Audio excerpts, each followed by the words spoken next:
Eben, thank you for welcoming us to Raspberry Towers. Yeah, this is Pi Towers. Pi Towers, okay. We have, I don't know how often this happens, we have baked you a Raspberry Pi. A Raspberry Pi, that looks lovely. Rather apt. I think that is going to last about 10 seconds in the kitchen at lunchtime, so that's wonderful. Thank you. I'll pass on my preemptive thanks for the Raspberry Pi team for fattening them all up. Thank you very much. Thanks to Jodie for baking that one. I think Raspberry Pi has been a massive journey for you over the last 10, 15 years now. Yeah, I mean, it's kind of weird. It is 15 years. So it's a thing that has its origin back in 2006. The very first hardware was a 2006 product. What was the initial concept? What got you into this? There's, for me, a thread of building low-cost computing hardware. It's always been something I've been interested in. I was an 8-bit computer nerd back in the 1980s. And as you kind of get into the early part of this century, you start to think, hang on, there are a vast number of particularly microcontroller products out there that have huge amounts of performance compared to the machines I loved as a kid. Yeah. So I'm sitting there in my room, as my lab at home, trying to build bits of hardware that will do any kind of general purpose computer type operations. So that's one thread, and then the other thread is this sort of developing crisis that we were facing 15 years ago in admissions at universities. So collapse in the number of young people who are interested in studying computer science. And so these kind of come together, I guess, probably about 2008. They come together with the founding of the Raspberry Pi Foundation with the idea that perhaps we could make a piece of hardware, a low-cost computer, that might reboot young people's interest in computing. And last month, I think you shipped your 40 millionth Raspberry Pi out. Yes. Is that how did you envisage it when you first started? Honestly, I think we envisaged shipping 1,000 Raspberry Pis would have been great. I mean, 10,000 kind of wildest dreams, but the kind of idea that you're trying, what's the scale of the problem? You're trying to get hundreds of children to apply, or teenagers to apply to Cambridge each year to study computer science. And so you're thinking, well, if I get 1,000 into the hands of, we were down to 200 applicants for 100 places, so a terrible collapse. You're thinking, if I get 1,000 computers into the hands of the right 1,000 young people, and a tenth of them apply to Cambridge, then I've increased my applicant base by 50%. So that's the kind of scale of the ambition. And the reach now is much wider than Cambridge, isn't it? I mean, this is completely gone global. Yes, so I guess two things have happened. One, in the education space, we've been much more successful than we were expecting, just in terms of that Cambridge number, sort of going from 600 applicants in 2000 down to 200 applicants in 2008, up to nearly 1,500 applicants last year. We're not the only people who've caused that jump, but I think we've played an important part of it. So, and that's been reflected elsewhere in the UK higher education sector, and it's been reflected elsewhere certainly in the developed world, and I think we're starting to see an impact in the developing world as well. So there's been a whole lot of exciting work that's happened in education, but we've also seen the Raspberry Pi being adopted as a platform for industrial computing, for hobbyist computing, and then later for commercial and industrial computing. So there are factories being run by Raspberry Pi.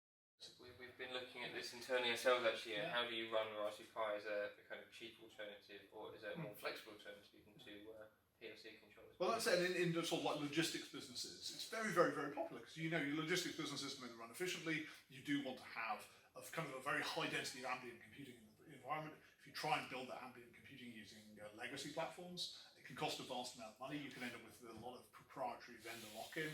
And what we see ourselves doing is just providing general purpose compute to anyone who wants it. And that's been quite attractive to me. And what do you think's been the kind of secret source to your success? I don't know. There's an element of first mover advantage, right? So we've discovered with Raspberry Pi. I mean, I've got a Raspberry Pi. Well, let's start with this one. So that's a 2011 era Raspberry Pi. So that's a pre-release prototype of Raspberry Pi from 2011. And when we kind of arrived in the space, there were people building hobbyist educational single board computers, but they were in very low volumes and they were at pretty high price points. And so there is a sense in which that it's a category defining product, Raspberry Pi. It was the first low cost, reliable, high quality ARM-based single board computer that you could buy. And so there was an element of first mover advantage. There are benefits to being the person who rocks up and defines the category. So that's been helpful to us. I think we very quickly started to iterate on the product. So we've always been quite a community-led organisation, We've always tried to be, and it was always successful, but we've always tried to listen to what our users want out of the platform, and then we've been able to recruit a very high quality engineering team, just an obscenely high quality engineering team, and we put that team to work doing the things that customers want. So we've not rested on our laurels. We had, I guess, a period of a couple of years at the start where we were kind of finding our feet and getting going. So we shipped. So that's the pre-release. So that's 2011 pre-release Raspberry Pi. That's a 2012 production Raspberry Pi. So that's an early Welsh manufacturer. You can tell Welsh. We were kind of interesting story. We started off manufacturing in China and reshored our manufacturing very quickly to the UK. Which comes to the opposite story. What was the driver for that? Because lots of people, especially with Brexit now, re-looking at supply chains. What was the driver for that? The driver really was wanting to be close to our manufacturing facility. We had fantastic manufacturing partners in China, but there are limits to what you can do if you are a 10-hour plane flight away from your factory, being a 4-hour car drive away. Is that just the pace of change and innovation? Yeah, you want to be able to go down to the factory. And this has been one of the challenges in the last year with not being able to really move around very much, even inside the country, is one of the ways you improve your product, one of the ways you realise cost savings that you can then reinvest in adding features to the platform is to go down to the factory every week and say, what don't you like about my product? Yeah. What's the annoying thing about, what's the current most annoying thing about manufacturing my product? And what can we do to make that not an annoyance? And if you do that for a decade, you end up with a very high. And that's really interesting actually, because we work with a lot of clients who have that same thing where, that collaboration between the supplier and the retailer and the product, being able to say, how do we ship this better, or how do we box this better, how can we, and I think that's really interesting to hear that you've got so much value from working with the suppliers. Yeah, and this is not a nationalistic thing. This is kind of like, it's a very practical. Yeah. It's a very practical thing. So we started, we launched the product in February of 2012. By the summer of 2012, we were already building some units in Bridgend, in South Wales, and really between then and now, you've seen a sort of steady ramp down of offshore manufacturing. I mean, offshore manufacturing numbers have gone up because obviously our volumes have exploded. But you've seen as a proportion of our business, more and more of that concentrate to the point now where really only a fairly thin stream of legacy product is manufactured outside the UK. Right. And that's just driven by that ability to iterate and that ability to optimize. And obviously, I'm assuming you're quite involved in the design of the very, very first prototyping board that came out, and now you're CEO of a company. You said there's 80 people plus just in the trading part, let alone the foundation and the charitable work that you do. What have been the challenges on that journey for you? Recruiting good people. It's always a challenge to, we have a very organic approach to recruitment. We don't really use recruitment agencies. We've used recruitment agencies twice, once to get a chairman and once to get a CFO. They both worked out really well for us, and we're kind of like, now we sort of think, we'll take our cards off the table. So we have a very organic approach to recruitment. That's great because it means we're recruiting people we already know, and we're recruiting people who I've worked with, or members of the team, members of the core team have worked with, and so you've got some confidence that you know the capabilities of the people you're bringing into the organisation and the personality as well. We have a kind of, we're trying to hire people who are both extremely capable and who are also nice people, who are also decent people who you want to go into the office with every day, right? And that's actually that's not a, you could make, if you were prepared to relax either of those criteria, you could hire a lot more people, right? There are a lot more bright people who are difficult to work with, and there are a lot more people who are lovely to work with but aren't that competent. So it's that intersection has meant that we've ended up with an amazing team, but it has limited the rate at which we've been able to grow. And as far as the rate of production, actually getting the product to the end user, I mean, you're not just producing 40 million units, you actually got to get them to individual schools, to people. How is that?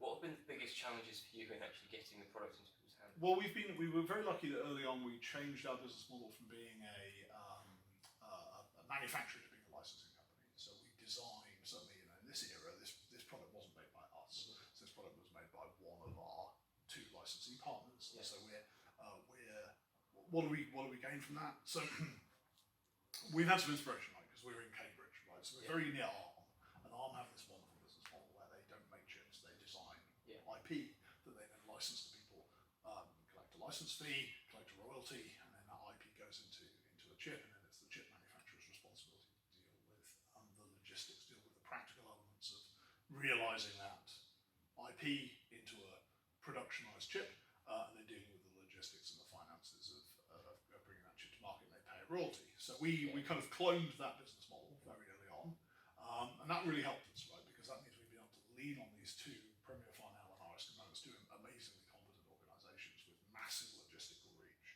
We've been able to lean on them both for capital, so we're not inside the working capital loop. We're a licensing company. We tap money off the working capital loop, and also they're logistics companies. They have incredible logistical capabilities. They're also component distributors, so they have relationships. You know, if you're going to build a product like this, you want to have relationships with people who make the chips, make the capacitors, and the connectors.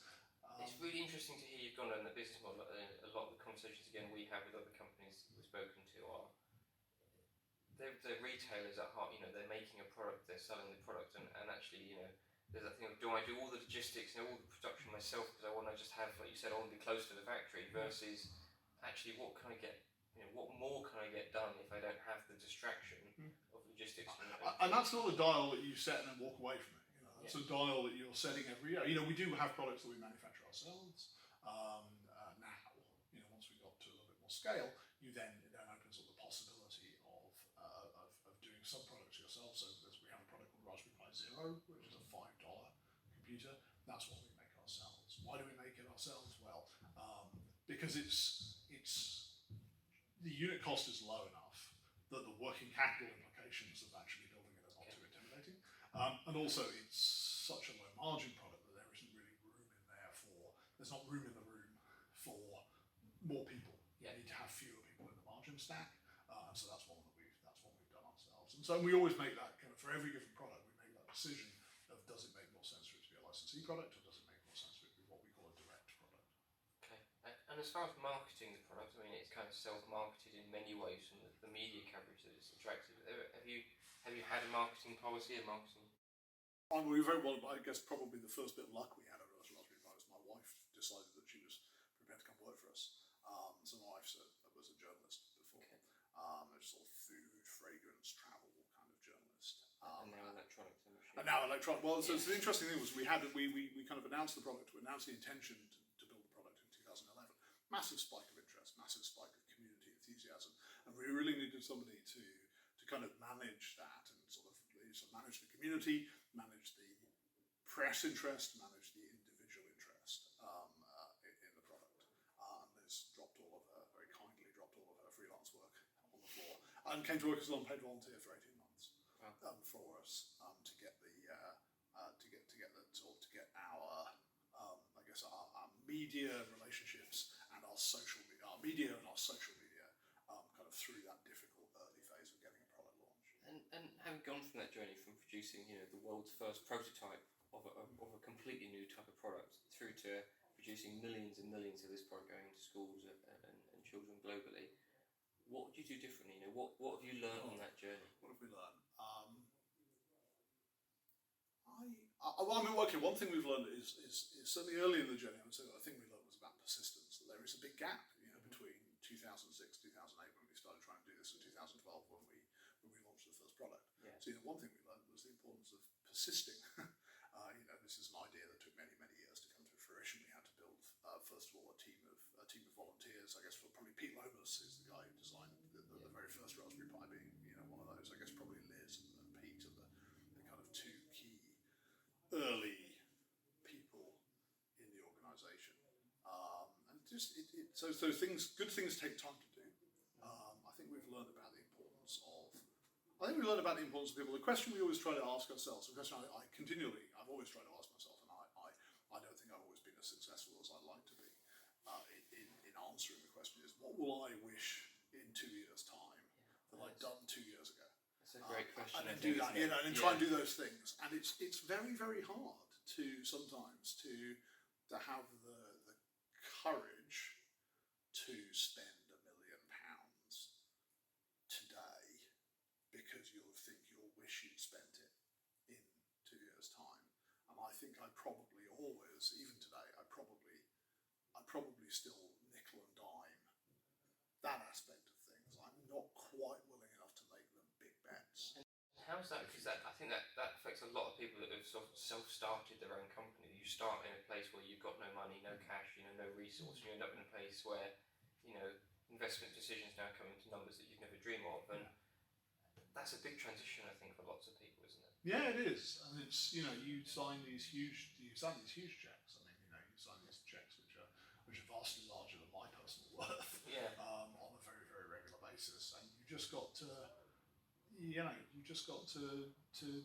have faith. I guess ultimately you've got to have faith in the team, because you're not spending this money so that you can do something yourself. You're spending the team to unlock something that the team is going to do. Yeah. And that's always been that's always So you've got to build a good team, and then you've got to be prepared to spend the money to unlock the team and get out of the way. I had a wonderful conversation with Robin Saxby, who was Arm's first chief executive. One of his piece of advice was to not be in the way. Yeah. You've got a lot of power when you're the chief executive of an organisation. One of the things you have the power to do is to get in the way, is to prevent decisions, is to dither over decisions, and it's to demand influence, and then so you've always got to sort of say, am I the guy who's slowed a decision down by a week? Was that really a valuable contribution as a chief? I think you hear that a lot from a lot of entrepreneurs and things who start businesses will start with an idea that's their idea to start with, and so as it kind of gets bigger and bigger, it's very hard to let go to that extent, and knowing where to let go to. Yeah, that's it. And we were lucky with we were very lucky with our early hires. So of course we had Pete, who was a trustee of the foundation for a very long time. Liz, who joined us as a volunteer and then as an employee in 2013. So it's interesting, for the first 9 months, so we launched on the 29th of February 2012. The first 9 months of the project, we had no employees. So that was kind of we basically shipped a million Raspberry Pis by the time we hired our first employee. And that's a lean organisation. You've only shipped 2/3 as many computers as Acorn ever shipped, and you haven't hired a single employee. So it's a lean organisation. But we're very lucky early hires. Gordon Hollingworth and James Adams, old colleagues of mine from Broadcom, came across as software engineering director and hardware engineering director, respectively. So we had some very solid early hires. We had some luck in 2014 that a big slug of really great engineers became available due to a reorganisation elsewhere in Cambridge. So we're kind of lucky with those early hires, and that should give you, after a while, give you confidence that you can give up fine detailed day-to-day control over everything, because you're dealing with people who are much, much, much more capable of the things that they do than ultimately you end up being a generalist. If you're going to be a chief executive, you end up being a generalist. I did an MBA, which is kind of great training, because they explicitly say, we're going to teach you about accounting, but we're not teaching you to be an accountant. We're going to teach you about communications and marketing, but we're not teaching you to be a communications or marketing person. We're teaching you to adequately supervise people who are vastly more capable than you in these fields. And so that's always been the challenge, I suppose. Interesting point you mentioned earlier. I think a lot of people, it's probably a fair thing to say that the journey from thought process behind a product, or the bit in the background you don't see when it's available, but no one can really find it to that day when it becomes popular. That can be a much longer. People just assume, for instance, you had an idea, you launched Raspberry Pi, and then 6 years later you sold millions of products. But you said there was 6 years of development. That's it, right? So 6 years of development. Now, of course, somewhat unusually, 6 years of development followed by selling 100,000 units on our first day. Yeah. So there's kind of it's like all overnight successes. It takes years to be an overnight success. And I think that's the point, is that people assume it's an overnight success, but actually there's a lot of work in advance. And no one, I guess, knew in this first, maybe interesting though, year 3, year 4, did you know the product was going to be an overnight success? Were you still unsure where it was going? I think we were unsure. I think we were unsure up until the point where we showed someone we announced the product in May 2011. We went to see Rory Kethlan Jones at the BBC, and we said, "Hey, we're going to make a computer. It's going to cost $25." And he wrote about it on his blog and got an enormous amount of interest. And that was kind of probably our first intimation that this might be a thing. 600,000 new GPUs in 2 days. So you must have known when you first started to. I guess maybe you didn't know. What did you know there was a market for this, or did you just have? No. And this is the thing about category defining products, isn't it? you couldn't have gone out and focus grouped the iPad into existence. The iPad is not a product you could focus group into existence. It needed to be built and put in the world, and people needed to go, oh yeah, actually tablets are definitely a thing I always wanted. And that's what happened with Raspberry Pi. You can't focus group them into existence, and you just don't know what's going to. I mean, that's been a lesson. You just don't know what's going to succeed. And when we launch products, we don't know which products are going to be the winners and which aren't. Sometimes we'll launch a product and we'll build 50,000 units because hey, this is going to be a huge success, and then we'll then spend 3 years selling our 50,000 units. Or we'll launch a product and we'll make 50,000 units and we'll sell them in a day, and then we'll spend 3 years desperately trying to get the product into availability. For those people who have got an idea in their head and want to bring it to market and they don't know whether it's what advice would you? I'll get in contact with the market as quickly as possible. One of my favourite stories about not knowing whether things are going to succeed is apparently there's a story that John Bon Jovi brought "Living on a Prayer" to the rest of the band and was extremely bashful about it. He's like, "I've written this song. I don't know if it's any good or not." And you get these things, right? Nobody knows what's going to work. If people had I think you do get people who have this magic ability to tell what's going to work, or at least have some magic affinity with or have some personal. People talk about Apple. I think sometimes, or classic era Apple in this kind of way that it was really a company that, or at least post Jobs' return to Apple, that it just knew. Yeah, it was that Apple was a company that built the products he wanted. Yes. To have himself. And there just happened to be a large number of other people who also wanted the same products as Steve Jobs wanted. So you do have some people who either are able to put themselves in the minds of the market or happen to themselves represent the market in some way. So you do get those people, but I think it's very hard to tell what's going to work. And so you've got to get in contact with the market. It's very easy to sit there not in contact with the market, experimenting and prototyping. And that just belief that it must be good because and just get in contact with the market and find out, sell some stuff. Mm-hmm. This is rather. I mean, it would be wrong to say that this is a minimum viable product, but it's not this product. So they look quite similar, but they're very, very different. Yeah. That's a Raspberry Pi 4. So that's the current product, and that's the 2012 product.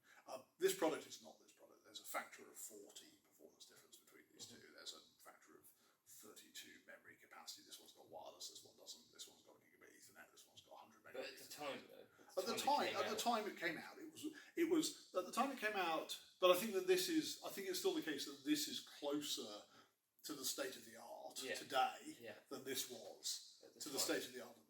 So it wasn't necessarily the fact that it was the state of the art product. It was just that it was different. It met a need. Yeah. So the point is that it had, although it was not perfect, it was really good. I think that's a really interesting point for bringing new product to market, because actually it doesn't have to be perfect from day one. It just needs to be good enough to fit a need. It needs to be good. And so we always say this about our products. We launch our products when they're good, and then we iterate until they're great. Mm-hmm. And often what we try and do, wherever possible, we try and iterate them in software. And this platform here, if you go and download an operating system image from our website today, it'll run on that. In fact, if you go and download an operating system image from our website, they'll run on that. Still run on that one. And in fact, if we ever break the compatibility with this one, there are one or two enthusiasts in the field who have these and who can play if we forget about them. So wherever possible, we iterate the platform in software, because that means that people who have invest early in the product get the benefits of the iteration. We do refine the hardware. Generally, where we refine the hardware, that's mostly about manufacturability rather than about end user functionality. Yeah. So there are various things like you can see this product has like a white area under this connector here. That white area makes it easier for cameras during manufacturing to spot if all of these pins have come through the PCB. Right. That was added after the fact, right? So you have a little bit of this stuff that you do. But so I think once your product is good, get it in the market. You might find that people love it, in which case, well, you'll have to figure out how to scale your business, and that's a nice problem to have. But you'll have money coming in the door, which is nice. You might have cash going out the door, but nominally you'll have profits coming in the door. You might discover that people don't love it at all, in which case it's time to close up shop and go do something else for a bit, and, you know. Or you might discover that people almost love it, or that some subset of people love it, or people would love it if only. And then that middle one is good and bad, because of course what you can have done there is you can have advertised to the world that there's an opportunity, because you can then actually be then if you don't respond to that kind of signal from the market quickly enough, you then find yourself in a race with competitors who you've done some. You know, if this had been a bad product rather than a good product, and it had sold 50,000 units instead of 100,000 units, we would have advertised to other people that a perfected version of this would be a thing to build, and then we would have been flooded with competitors, because we waited until. So you can get it wrong. You can wait. You've got to wait long enough until it's good. Yeah. You know, you can't launch with a mediocre product, because often it's with some people you get one shot. And are you happy to talk about, you know, the funding journey for those initial years? Oh yeah. You said you've got to wait until you get a good product, but what's that? How is that? Oh well, so this was designed by volunteer labour. So people designed this in his spare time, in his evenings and weekends. So that was the design effort, and then the software engineering was done by a variety of people in their spare time. Obviously, we leveraged the Linux platform, so there's a large amount of software out there that already exists. We have no employees, so we have no payroll costs, we have no office. So I guess the last piece then is the capital cost of building the first units. Well, we very rapidly transitioned to a licensing model which has no capital costs, so that's great. We did actually build 10,000 units ourselves. So you had to convince someone first that they wanted to be, you know, to be a licensee. to put their capital. Well, we were very lucky to find two licensee partners, and we had a very lucky journey with our licensee partners, and that was really built on the work that Liz did. That Liz had built this community around the product. There was very obviously a high level of enthusiasm about. So it was the interest in the product pre-production, was people saying, I'll buy one if you make it. Yeah. So that actually facilitated you getting someone else's capital, as it were, to fund production. Yes. So we put in about $250,000 of capital to build the first 10,000 units. That was no recourse loans. We had a couple of my fellow trustees, and we got that money back very quickly. So that was very painless. The thing has been self-financing ever since. Fantastic. And you said you've got one more new product coming out, the $5. Oh, so we have the $5 product. So the $5 product launched in 2015. Okay. So that was that's an interesting journey, right? Because, you know, how do we see it? Well, so Moore's law. You know, why is this 40 times as powerful as that? Well, some of it's manufacturing efficiency. Actually, some of it is scale and manufacturing efficiency. You know, we're just much better at making things now. So there's more. If you're better at making things, if you spend less money on taking the components and getting them into the product, you can spend more money on the components. Yeah. So you can fit more into you can spend more on the bill of materials, less on the manufacturing costs. So that's part of it. The other big part of it, of course, is Moore's law, which continues to deliver, or has continued. It's probably kind of mostly done that, but over the course of the first decade of Raspberry Pi, has delivered us a very substantial increase in performance. And there are sort of two things you can do with Moore's law, right? You can pick a price point, and every year chips get faster. The chip you can buy for a certain price gets faster. You can fill that price up with more and more computing. And you can kind of see that that's what the kind of classic legacy PC business has done. It picks a price point. And historically, when I was a kid, that price point was about £1,000. And every year, your £1,000 computer, or every couple of years, your £1,000 computer would get twice as fast. There's another thing you can do, which you can take a given level of performance and you can ride an exponential downwards curve. So you can say, well, I'm going to take my performance that I can get for £1,000 last year, or 2 years ago, I'm going to give you the same performance for £500 this year. And really what Raspberry Pi did when we launched was we said, look, actually, can we take a PC level of performance from a decade ago and offer that at $35? Right, yeah. And actually, because PC from it was sitting there in 2011, 2012, a PC from a decade ago is still a great platform. A lot of people had PCs from a decade ago, right? You know, I had a PC from a decade ago. So it was kind of we knew it was a useful amount of processing power. So we kind of rode Moore's law down. Now, the interesting thing, of course, what we did was we launched Raspberry Pi 2 in early 2015. And that was another $35 product, which is about 6 times as powerful as Raspberry Pi Pi 1, and we found ourselves looking at ourselves going, oh, we've done the same thing everyone else did. We've picked a price point, and then we're using Moore's law to fill the price to fill the price point up with stuff. And so what we did with Zero is we said, well, can we take the functionality at the end of 2015? Can we take the functionality that we had 4 years ago, and can we use Moore's law to bring that down, that performance level, bring that down to another price point? So that's how we created the $5. That's how we had the idea of a sub $10 computer, which is basically a Raspberry Pi 1. Zero is basically a Raspberry Pi 1, a little bit faster than Raspberry Pi 1, but it's basically that, but for that with some functionality stripped out, but for 5 instead of 35. And are there any other products that you have within the Raspberry Pi lineup? Yeah, so it's interesting. So the kind of the core of the Raspberry Pi line are these things still. The single board computer. So that's the classic Raspberry Pi product. What have we done over the last few years? Well, I guess probably 3 things. One, we sold 7 million Raspberry Pis in 2020 alone. Over half of those sold into industrial applications. So we have derivatives of the Raspberry, and many of those are people using the single board computer in industrial applications. But we do have form factor derivatives of the platform. Same core infrastructure, but in a different form factor. We have a product line called the Compute Module, which is a kind of much more integrable version of the Raspberry Pi. So it's designed, it doesn't have external connectors, it just has either edge connectors for earlier Compute Modules, or for Compute Module 4, which is what we launched at the end of last year. Sort of perpendicular connectors that you push this thing down onto a carrier board. So we have form factor variants for industrial. We have a form factor variant now for consumers, because people, particularly in the context of the pandemic, actually, people been using Raspberry Pi a lot as a general purpose computer, which is great because it's what it was designed for.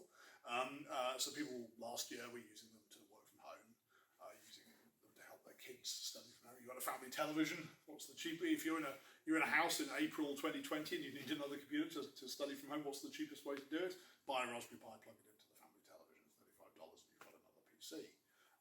At a point where if you went on Amazon, good luck buying a Chromebook. So you've got this kind of so you've got this kind of, as expected, as hoped, a significant consumer user base for Raspberry Pi. We have a product called Raspberry Pi 400, which is a Raspberry Pi integrated inside a keyboard. So that's the sort of form factor you'd be used to from the computers of our childhoods, right? The BBC Micro, Commodore Amiga, Commodore 64, all those machines where the keyboard was the computer. Except no floppy disk drive. No. Except no floppy disk drive for SD card. As always, we're big believers in SD cards. If you get a good quality SD card, so we have that, and then I guess the last thing is accessories. That over the years we have become more involved in the ecosystem of accessories that exist around Raspberry Pi. And that's everything from SD cards. We source SD cards for our distribution partners. We have a network of approved resellers. So we have kind of a tiered, how's the distribution world evolved? It's evolved from a world where people were largely, B2C business was being largely done by our licensees, to one where there's generally most B2C business, and quite a lot of B2B business goes through a second tier of distribution called approved resellers. So we have this, you have approved resellers who buy wholesale from the licensees or from us for some products. And when you go to a product page on our website and click buy now, you get geo-ID'd and sent to one of our approved resellers for your geography. So we source SD cards for approved resellers.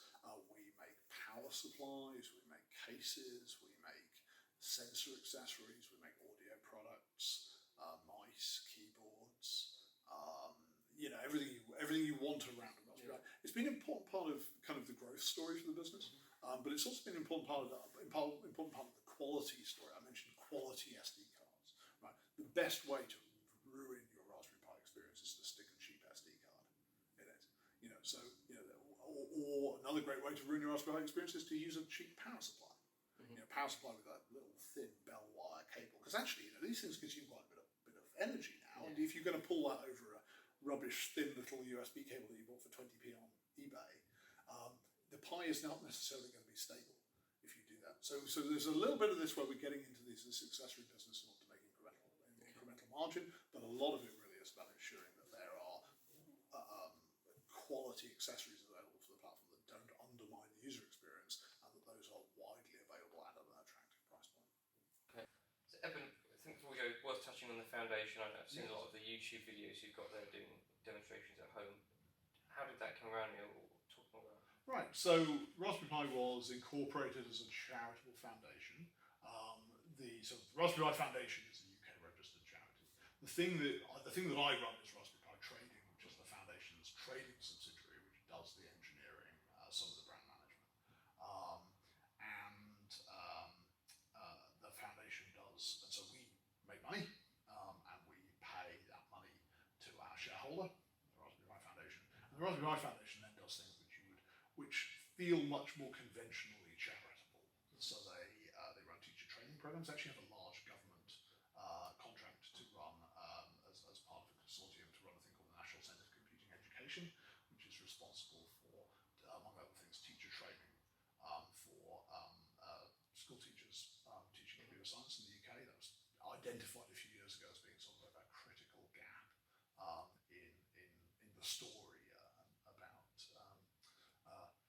increasing participation in digital skills in the UK. So they run teacher training, they run networks of clubs, of after-school clubs. They have two large networks called Code Club and Code Dojo, which were originally independent organisations which merged with the foundation.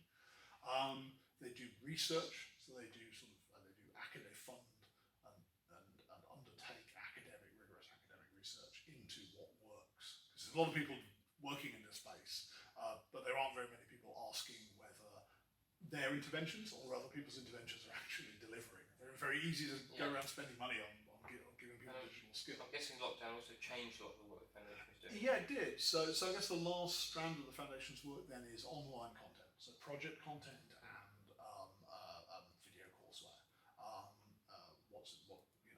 How did the foundation's work change in the context of the pandemic? Obviously, after-school clubs ceased to be a thing. So you have some aspects of the foundation's work which are, to some extent, hibernated at the moment. I'm sure they'll come back very quickly now that things are easing up. But you have aspects which were hibernated. You had other aspects that took off enormously, right? If it's April 2020 and you are a provider of extremely high quality project content, extremely high quality video content in this area, then you're going to get a lot of attention. And you look at lots of the metrics for the website, the metrics for the online platforms, they all just go vertical at the end of March last year. There were one or two things. Digital Making at Home is an interesting example. One or two pieces of content which were designed specifically, actually really for people who would have been club attendees and who are now going to, you hope you can engage their enthusiasm to do some of those things in their own home while they're locked down. Digital Making at Home has been a really fantastic initiative. I've gone on it as a weekly, set of weekly videos talking about interesting things you can do with computers and electronics. I've been on it a couple of times to talk about some of the work we do here at Raspberry Pi Trading. And that's been largely run out of our US operation, out of Raspberry Pi Foundation North America. And it's been wonderful to watch. Sounds great. Well, thank you very much for your time, Eben. Thank you Thank for you. inviting us to the Raspberry Pi building in Cambridge and for giving it your time to tell us about your journey. Well, thank you. No, thank you for coming in, and thank you for the pie. As I say, I don't give much for its life expectancy once I put it in the kitchen. Okay. Thank you. Thanks, Eben.